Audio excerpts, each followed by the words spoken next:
Now, looking at the time that we're looking at now, when there was a strong growth to sort of pass a message that will resonate in the whole of Zimbabwe, what would you say was his major challenge? What did he have to fight to be able to get what he wanted? One of the major challenges, I think, would have been acceptance, because he was a radical person. Because we see on a number the Robert Mugabe was so radical. The people that wanted that we were fighting against, and those that would wanted to intervene, did not easily accept Robert Mugabe because of his Marxist philosophy. And those at the leadership level in ZANU-PF, because here is a man who joins in at a time when others had already gone into the war.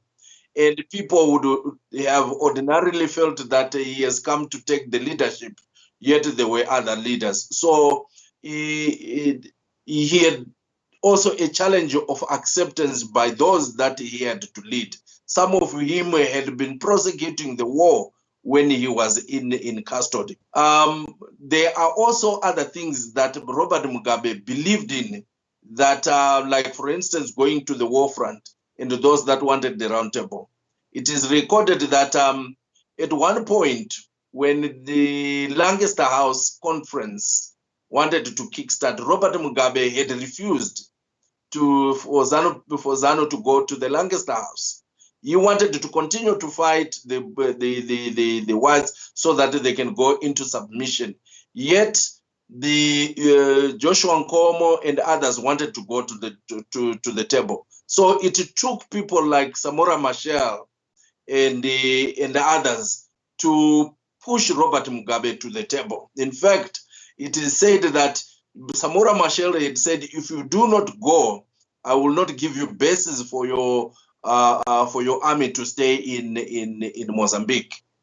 And one of the challenges that he also had, because Robert Mugabe wanted the land so much, when he was at the Lancaster House conference as the two leaders of the Patriotic Front, at one time Robert Mugabe walked out of the conference because of the number of concessions that were made on issues that he felt were quite fundamental, like the land question. He felt that the whites needed to agree that we were going to get our land back, until concessions were made that the yes, land will go back, but first it will be on a willing buyer, willing seller basis. So these are some of the challenges that he had during the prosecution of the war. And even immediately after, when he came back to the then Rhodesia, whereas the majority of the people were accepting Robert Mugabe because of what they had heard from him over radio, Mozambique, and what they've seen our fighters doing. The majority of the people accepted him, but the whites, including those that were participating in the elections, did not trust Robert Mugabe because they felt that he was too radical.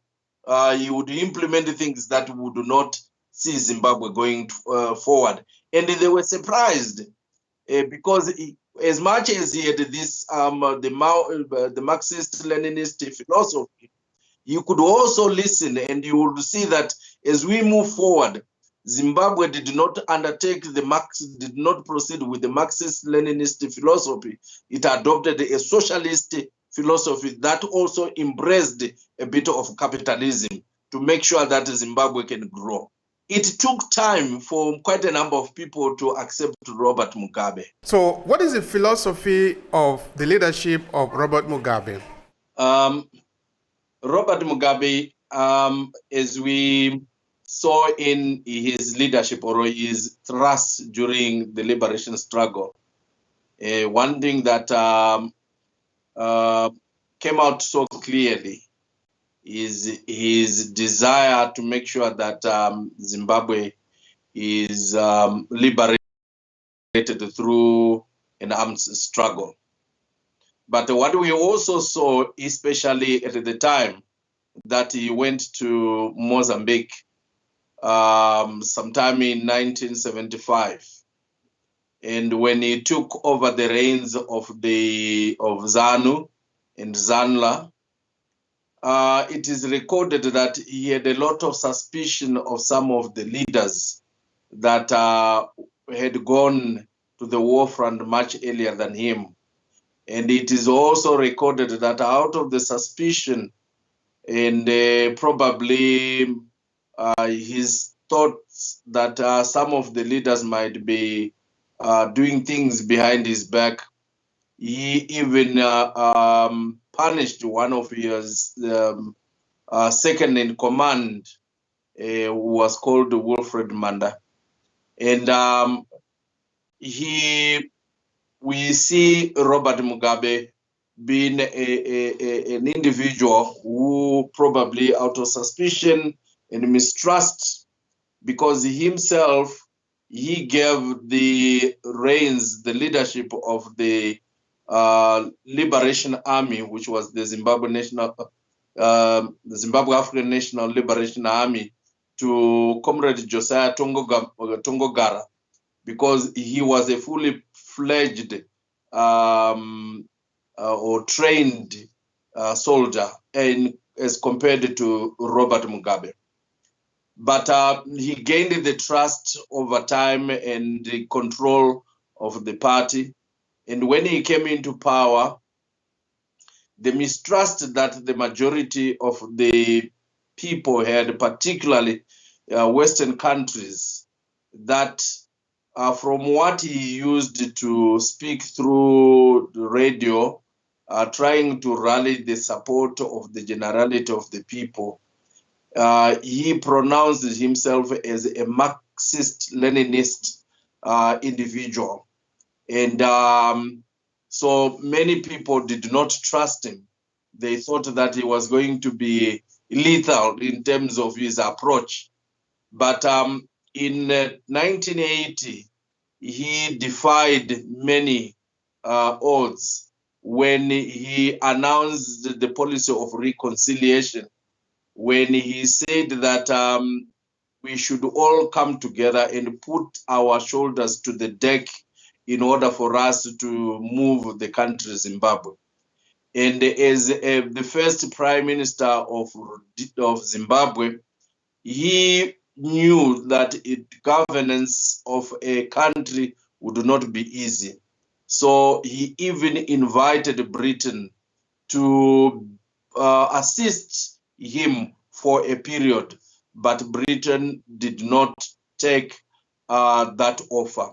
He even invited Lord Solms, who was the governor who presided over the elections and so on, to stay longer in the country, to assist him to put the necessary structures that were needed. So here we see a leader who is prepared to learn from those that have been there before him, to make sure that the governance of the country can be shaped in a manner that can ensure continuity in the country. We also saw Comrade Robert Mugabe reaching out to the former Army General of the Rhodesian Army, General Peter Walls, to make sure that he brings together the Zebra fighters, the ZANLA fighters, and the Rhodesian Army to form one army. That ordinarily could not have been done by somebody who was your adversary. But he reached out to Peter Walls. At one time he refused, but at the end of the day, he refused to put together the armies that were fighting. So I'm emphasizing here, we are seeing Comrade Robert Mugabe at the infancy of Rhodesia, rallying all people as a collective so that they can put their heads together. He was an individual who, at this particular time, would say, we know it all, or he did not believe in winners take all. Even the losers were brought into government. When ZANU won 57 seats and